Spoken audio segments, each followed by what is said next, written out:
বাংলাদেশ ভারত সম্পর্ক নতুনভাবে শুরু হচ্ছে না, সাংস্কৃতিক, ভৌগোলিক ও ঐতিহাসিক ঘনিষ্ঠতাই এর ভিত্তি।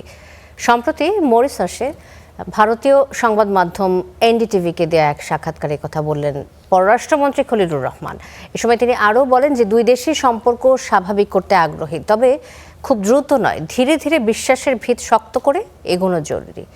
সাক্ষাৎকারে জ্বালানির সংকটে ভারতের সহযোগিতার প্রশংসা করে পররাষ্ট্রমন্ত্রী বলেন যে ঢাকা সাহায্য চাইলে খুব দ্রুত সাড়া দিয়েছে নয়াদিল্লি। তাই এই সফরে গঙ্গার পানি বন্টন প্রসঙ্গেও আলোচনা হয়েছে উল্লেখ করে বলেন, জলবায়ু পরিবর্তন দুই দেশের জন্য একটি যৌথ চ্যালেঞ্জ। ভবিষ্যতে এই ইস্যুই দুই দেশের সম্পর্কের ভিত্তি হতে পারে। এ সময় সরকারের কূটনৈতিক অবস্থান স্পষ্ট করে খলিলুর রহমান বলেন, ঢাকা কোনো একক শক্তির দিকে ঝুঁকছে না, বরং আঞ্চলিক ও বৈশ্বিক ভারসাম্য বজায় রাখার চেষ্টা করছে। এই সাক্ষাৎকারে উঠে আসে ভিসা প্রসঙ্গ।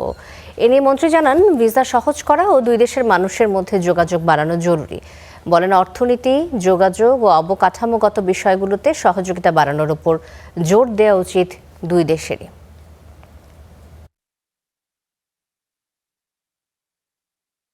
Relationships with all countries of the world. মধ্যপ্রাচ্যে যুদ্ধের কারণে যে জ্বালানি সংকট, আমরা সবাই এর ভুক্তভোগী।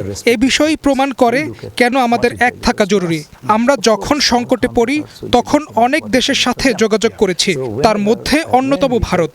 সাথে সাথে তারা সাড়া দিয়েছে। দুটি পাইপলাইন দিয়ে ডিজেল দিচ্ছে আমাদের। গঙ্গার পানির ওপর আমাদের জীবন মরণ নির্ভর করছে।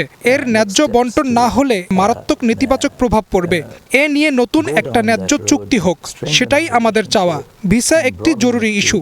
আমাদের দেশের মানুষ চিকিৎসার জন্য ভারতের উপর অনেক বেশি নির্ভরশীল। এটি দুই পক্ষের জন্যই লাভজনক। আমার দেশের মানুষ চিকিৎসা পাচ্ছিল আর ভারত বিপুল পরিমাণ অর্থ পাচ্ছিল, কিন্তু যখন এটি বন্ধ হয়ে গেল সবচেয়ে বেশি ভুগেছে সাধারণ মানুষ। তাই এটি কেবল রাজনৈতিক বা কূটনৈতিক বিষয় থাকেনি, হয়ে ওঠে মানবিক বিষয়। It will be very difficult for either party to completely